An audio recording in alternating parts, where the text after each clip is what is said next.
Hi guys, welcome to Studio Mentis. My name is Ketan. I wanted badly. ये जो चीज़ है ना, हम बहुत बार कहते थे जब हम MBA करते थे कि सर मुझे IB badly चाहिए, मुझे ना ये कॉर्पोरेट कंपनी में चलना है, मुझे ये प्रोफाइल badly चाहिए, I want this designation badly. And when I speak to my Studio Mentis का बच्चा लोग, even I get to know this, that's it, I want this XYZ visual badly. Guys, you know what? To be very honest, ये जो saying है ना, ये बहुत common हो चुका है अभी फिलहाल.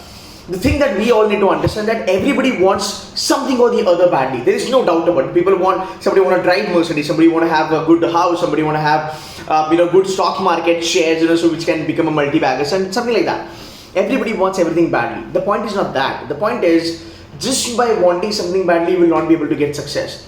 The point is how badly you are working for it.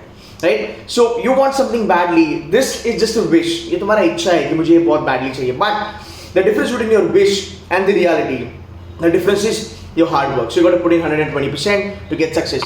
Bye.